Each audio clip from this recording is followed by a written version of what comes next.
El equipamiento del ejército romano era ya una mezcla de las mejores armas y armaduras de muchas tribus y naciones de la península ibérica para el comienzo de la época imperial. Los latinos dependieron enormemente del poder de su milicia para salvaguardar y expandir las fronteras de su imperio. Su éxito se fundamentó, principalmente, en unos soldados exquisitamente entrenados y disciplinados, que, además, fueron abastecidos con el armamento y las corazas más avanzados de la época. Es en estas últimas, precisamente, en las que nos centraremos a partir de ahora. Hey, ¿qué tal, belicistas? ¡Qué gusto tenerlos aquí! Bienvenidos al primer capítulo de esta serie de videos, en la que hablaremos a profundidad de cada una de las piezas que componían la armadura de los renombrados legionarios romanos durante la época imperial. En este primer episodio, conversaremos sobre los componentes metálicos y el proceso de fabricación que dieron forma a la Galea, aquel casco tan característico de las tropas de infantería. Yo soy Roderick y ahora sí, comenzamos. El principal componente estructural de la cabeza humana es el cráneo, compuesto por numerosos huesos fusionados con un promedio de tan solo 2.94 milímetros, y que no yace escudado detrás de tejidos densos. La función principal del cráneo es proteger al cerebro, bastante sensible a los daños, pero también resguarda algunos de los órganos sensoriales más importantes del cuerpo, como lo son los ojos, los oídos y la boca. Cualquier lesión en alguno de estos órganos puede traer graves consecuencias para una persona, tanto a corto como a largo plazo. A lo largo del primer y segundo siglo después de Cristo, los militares romanos utilizaron cascos de hierro o de alguna aleación de cobre, diseñados específicamente para proteger una buena parte de esta sección esencial del cuerpo. En esta época, numerosas mejoras en la morfología de los yelmos de infantería condujeron a la producción de un armazón que ofrecía una formidable protección, que apenas restringía la visibilidad, la audición y el habla: el Galea. Este modelo de casco, que cubría gran parte de la cabeza y el rostro, sirvió para deshumanizar la apariencia de sus portadores. Los rasgos individuales, como el color de pelo y los atributos faciales, quedaban ocultos bajo el metal, por lo que el yelmo se convertía entonces en el identificador personal de cada hombre. En batalla, los yelmos estandarizados ayudaron a reducir la individualidad de las tropas, lo que sirvió para mejorar la cohesión entre las mismas, cosa que contrastó con la orientación más independiente de la mayoría de las tribus bárbaras, y que fungió como un punto de inflexión decisivo para la obtención de contundentes victorias. Sin embargo, nada de esto impidió que el Galea se convirtiera en una plataforma para el adorno y la exhibición personal. Con los rasgos faciales oscurecidos, el casco se convertía en un medio para mostrar la insignia de rango del hombre que lo portaba. Por ejemplo, los oficiales al mando de las centurias ostentaban hermosos escudos y corazas completas, cuyos yelmos, ornamentados con ilustres crestas plateadas, eran reconocidos de inmediato por los hombres que yacían bajo su caudillaje. El uso de crestas y penachos laterales se desprendió de una antigua tradición dedicada a la adoración del dios Marte. Estas cimeras habrían servido también para incrementar, aunque fuera de manera artificial, la altura de los usuarios, cosa que favorecía, hasta cierto punto, al factor de intimidación hacia los enemigos de las huestes imperiales. Los cascos se producían por medio del levantamiento, que era un proceso que consistía en martillar una chapa metálica sobre un bloque de madera, con una depresión semiesférica para darle forma, o por giramiento, que era un método en el que se hacía girar una lámina fina, y se aplicaba presión para forzarla contra un molde de leña, y se fabricaban con hierro o con alguna aleación de cobre.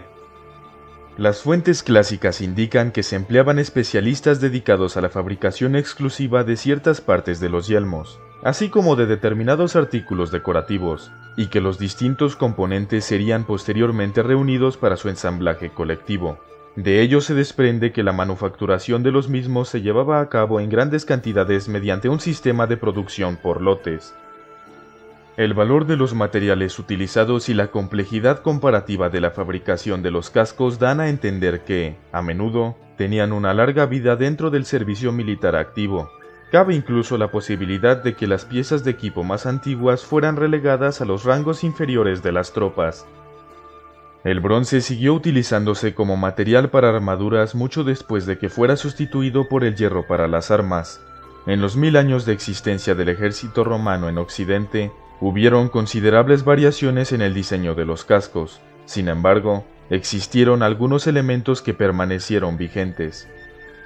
La cazoleta del yelmo actuó como el componente principal del conjunto. La nuca era resguardada por una lámina casi horizontal, que poseía una muy ligera inclinación hacia abajo, que protegía al portador de los golpes por detrás y de los proyectiles que caían del cielo. Además, esta forma desviaba hacia afuera la energía de los embates frontales. Aparte de reforzar la parte delantera del casco, el protector de cejas se encargaba de dirigir hacia el suelo los golpes dirigidos hacia el rostro.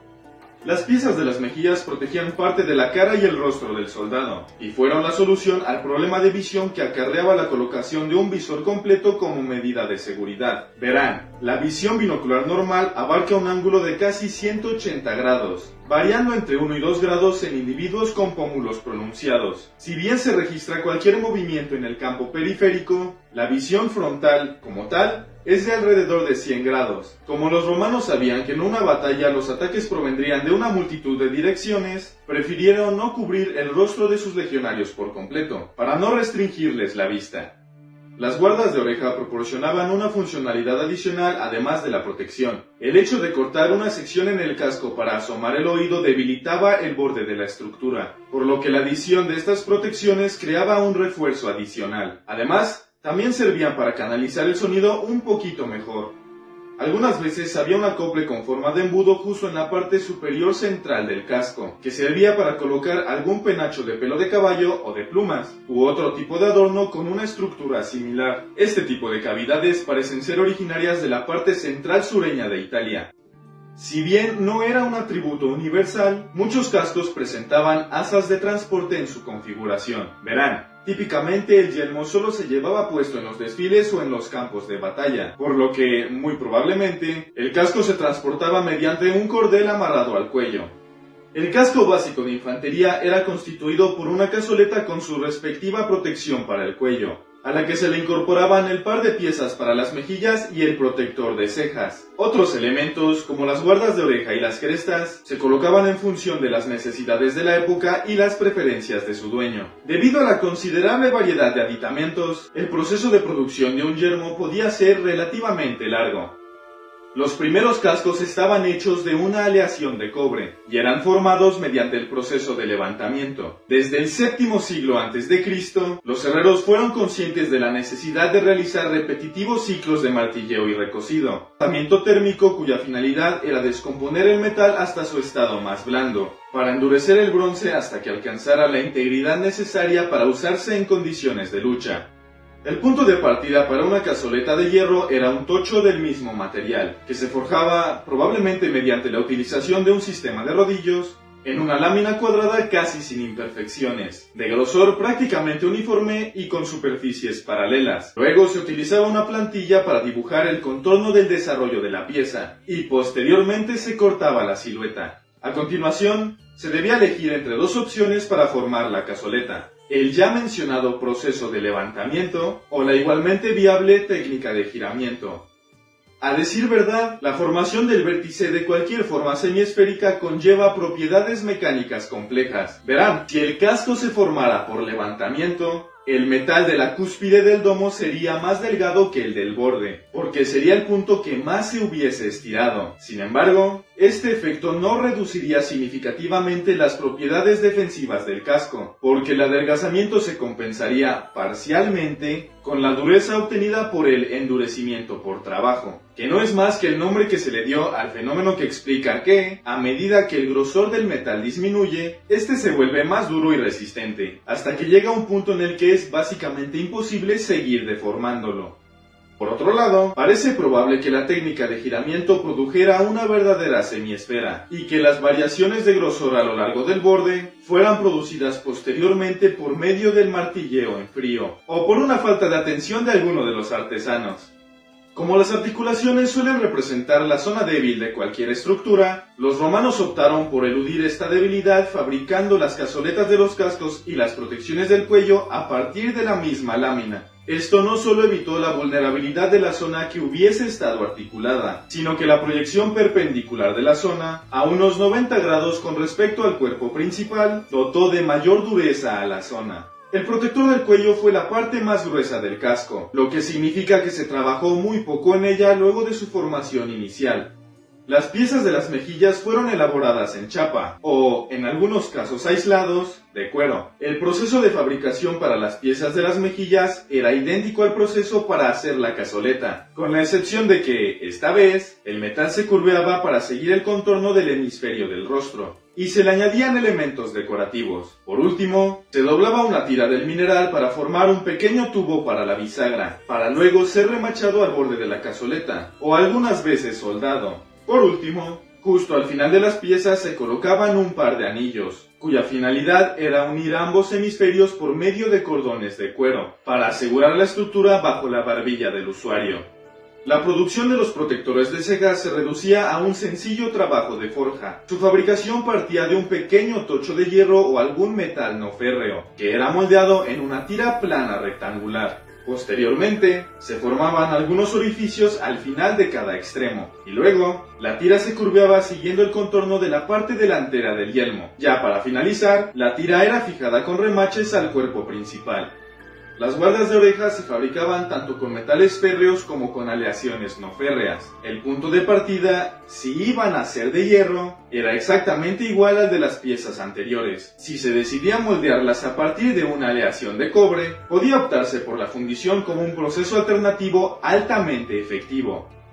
La segunda etapa consistía en producir una chapa plana, ya que la eliminación de las imperfecciones de la superficie se volvía más complicada cuando la pieza estuviese terminada. Luego, se utilizaba una plantilla para marcar el perfil del fragmento, y, más tarde, la pieza en bruto se habría colocado entre dos moldes sujetados entre sí, para doblar la sección que quedaba expuesta con un martillo de bola, lo que también dotaba de un endurecimiento significativo al metal.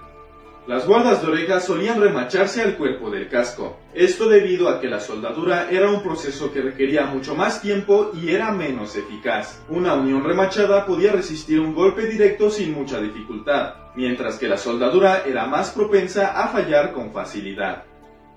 En algunos casos, se añadían dos nervios cruzados de metal al domo de la cazoleta como refuerzo, aumentando el grosor del mineral en la parte más fina del vértice del yelmo, lo que también ayudó a desviar los ataques hacia los lados. Estas costillas de apoyo se hacían de hierro o bronce, y podían producirse mediante un rápido trabajo de forja, que consistía en moldear una única barra redonda, lo suficientemente larga como para separarla en dos varillas más pequeñas. Luego, cada extremo de las barretas era aplanado y perforado, y en una de ellas se formaba un medio bucle semicircular, para que la otra embonara en su interior. Para finalizar, ambas barras se ajustaban para que siguieran la silueta del casco, y eran remachadas al borde del mismo.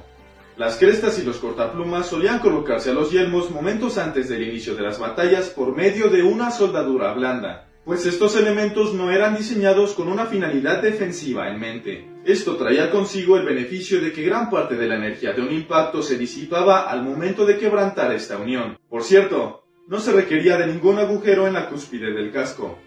Finalmente, los cascos eran forrados por dentro con cuero o fragmentos de tela. La función principal de estos forros era separar el metal de la cabeza del usuario, lo que suponía una serie de ventajas, como por ejemplo, una capa de protección adicional, pues la cubierta y el acolchado también absorbían parte de la energía de los golpes. Aislamiento, que habría ayudado a proteger a los soldados del calor y frío intensos, climas que provocaban que el yelmo fuera incómodo de llevar, o hasta doloroso. Estos, entre otros muchos beneficios. Y listo, belicistas. Esto fue todo por esta ocasión. Este tipo de videos requieren de largas jornadas de extenuante trabajo, por lo que, si les gustó, tengan la bondad de dejar su distinguido like y suscribirse, para que pueda traerles más contenido de la misma naturaleza.